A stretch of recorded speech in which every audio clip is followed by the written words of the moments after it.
Kombat Konvo, you know what it is, man. We back. Make sure you like, share, subscribe, man. Hey, man, we trying to get this channel up, so please subscribe, man.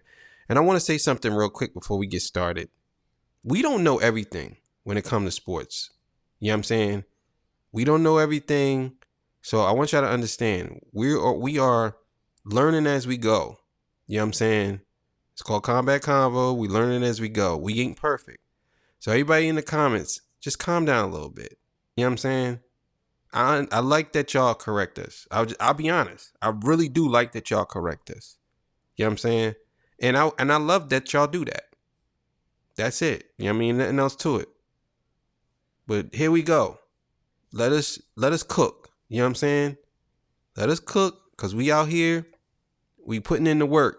And we might not be fucking Tony Atlas and John Madden and all these motherfuckers, but we know something. And he knows more about wrestling than me. And I probably know more about boxing than him. But we do get stuff wrong sometimes, even though we know a lot about this field. So I'm just want to keep it real with y'all. You know what I'm saying? Man, but keep commenting. Hold on, before we get started, man, let me just say something about that. Listen, man.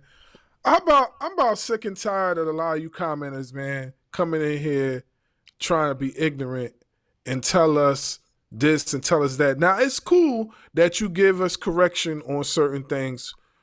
I respect that. But look, man, like, y'all faceless for a reason. Y'all don't even show yourselves. If we are not that intriguing to y'all, then y'all wouldn't even be pressing the subscribe, or y'all wouldn't be commenting on our channel. You understand what I'm saying? So keep that energy to yourself. Correction, yes, we accept that. You know what I'm saying? But keep all that extra stuff that y'all be doing in the comment section to yourselves. Because we do got moderators and we do got something called the delete button. You understand what I'm saying? So, like, calm yourselves, man. It ain't that serious. We know y'all take y'all sports serious. We do too. That's why we here. But we ain't the only sports channel, and there's a lot of other sports channels that be reporting stuff and they get stuff wrong too. So, you know what I'm saying? Just like, relax. It ain't that serious. You know what I mean? So, that's about it. Yeah. All right, man. So let's get into this Paul Heyman thing and the boys going after him. Him not, acknowledging Solo as a tribal chief. Yeah. And I'm also going to have we could get the video or whatever, but all right, so SmackDown. Oh, yeah, by the way, Bars Wrestling Media, make sure you like, share, subscribe to that channel, and hit that notification bell for more content. Bars Wrestling Media. Anyway, so the ending segment of SmackDown the other night, and they were acknowledgement ceremony for Solo Sikoa. Everyone acknowledged Solo and the bloodline. But there's one person that did not. And that was Paul Heyman. And it was crazy because Paul Heyman really getting into his role. I read on social media that Paul Heyman didn't sleep for the last few days because he really wanted to dramatize that role of the part where he tells Solo Sikoa, no, you're not my tribal chief. You know what I'm saying? And it was crazy because I'm looking at Paul Heyman, I'm like, yo, man, what's wrong with this guy? Like, I've seen his face. It's not clean shaved. His eyes was bloodshot red. I'm looking at this guy. I'm like, yo, man, like, he all right? What's going on? And little did I know, I read on Twitter that he did that for a reason. Kudos to Paul Heyman. That is one guy that I feel takes his role so serious and understands how important it is to stay in character. Some of the wrestlers and management and all that stuff don't. He takes it so serious and he does it so well. You know what I mean? I look at Paul Heyman as this modern day Bobby Heenan. If anybody know Bobby Heenan was great at managing. He was great at telling a story when he's going at it with, like, he was just great manager. You know what I'm saying? I look at him as a modern day Bobby Heenan. Of course, I could add other attributes that Paul Heyman has, but if you had to tell me who, to me, he was closest to as far as managing, I would say he's like Bobby Heenan because he's great on the microphone. And this segment was no different. Like, he tackled everything down to science. But now they said, oh, he was like, you're not going to acknowledge me? And he pissed Solo off. Solo was mad as hell. And, you know what I mean? He was like, oh, I gave you a chance. I love you. And little behold, they took a shot at Roman because you know what they did when they put him through a table. And I'm surprised the other wrestling podcasters, whatever, did not pay attention to this. But they did the whole Shield thing. They put Paul Heyman to a table. They did that triple power bomb thingy, whatever. They put Paul Heyman through a table with Jacob Fatu, the muscle, in the middle like Roman Reigns, and the other two at the side. They did the whole Shield thing and put Heyman through a table. You know what I'm saying? So I'm like, look, when Roman finally comes back, it is going to be wild. The pop that Roman is going to get is going to be wild. It is going to be wild. But I asked this question to our subscribers and our commenters again. Who do you think is going to join the OG bloodline? Who do y'all think? I mentioned two people already. That's Zilla and Hakaleo. I hope I'm pronouncing that name right. But I see a lot of people trying to add Sami Zayn into that. You know, although Sami Zayn was part of the bloodline, I personally feel that that spot should be taken by somebody who's actually part of that family. You know what I'm saying? What I'm saying?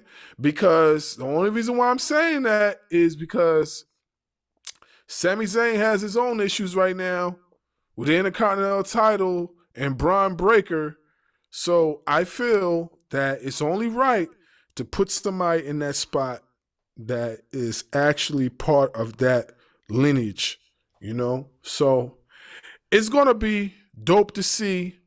Money in the Bank's a few away, so, you know, a lot can change within that time span. So, you know, we at Kombat Konvo on Bars Wrestling Media are keeping track, so we're going to keep y'all updated. But yeah, that's kind of what happened on SmackDown.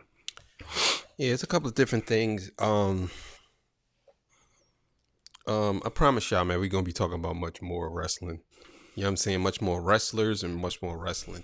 Seems like we're stuck on this Roman Reigns and the bloodline and Fatus and them Samoans and all this stuff. You know what I'm saying? But we're going to get to everybody, man. We're going to get to much more because I know the bloodline is dominating wrestling, but we got to start talking about more. We're going to start talking about AEW. We're going to start talking about everything. Anything we get our hands on that we think is big, all the champions and defense of the belts, everything, and what we think. So we're going to get into that. Paul Heyman is a legend. Paul Heyman is ECW. Paul Heyman is WWE. Paul Heyman is WWF. Paul Heyman is the Beast.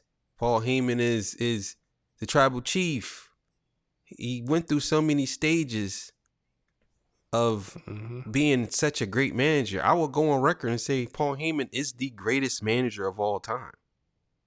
He's the greatest manager of all time. That. You know what I'm saying? Because both the guys he managed kept the belts for a long time. And they dominated. Both of them. The two best wrestlers in the past 10 years been Roman Reigns and Brock Lesnar. And guess who managed both of them? Yeah. So, yeah, can't really take nothing away from him. And he started a revolution. ECW was a revolution. That was, and it's still, to this day, the third best wrestling organization ever.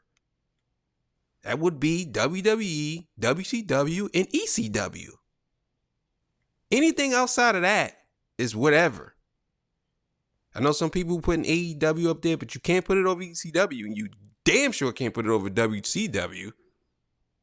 We all know you can't put it over WWE, so it'll always be four. But those three, they raised the generation with that. I went to a couple of ECW matches. So have in I. Philly. Yeah, me too. These guys were doing things that were unreal. And here's the greatest part about it. Even the wrestlers that was in the WWE and WWF at the time, they came and wrestled on ECW. Yeah. Yep. When they had that invasion joint. Yep. Yeah, all that. So ECW, Paul Heyman, always been that guy. You know what I'm saying? He's always been that guy to me. And now that you already know he's going to come back with. You know he's going to come back with Roman. When Roman returns, Paul Heyman's going to come and he's going to probably. It's such a beautiful setup for Roman Reigns to come back. Right, it is. Such a beautiful setup. But either way, man, like I said, phenomenal, man. You know what I'm saying? And what they did to him, they're doing I ain't gonna say they're doing the right thing by putting him through the table, but they're doing the right thing by waiting for Roman to come back. So this is great, man. I love it. And before we cut out, let's just say this. Paul Heyman is an old guy. It's not like he's a young whippersnapper. For him to trust and take a bump like that, that's crazy. He ain't supposed to be taking bumps like that at his age, and he took one for the team. So I'm telling you, it is going to be crazy when Roman finally returns. When he finally gets back in there, it is going to be nuts. And I've seen some videos. He is training his ass off. So he's not playing no games when he comes back. The tribal chief is not playing no games. So y'all better be expecting some fireworks because he is coming back with a vengeance. For real. Yes. Yeah. Yep. All right, man. Kombat Konvo, we out of here, man. Thank y'all for watching, man. See y'all. Peace. Bye.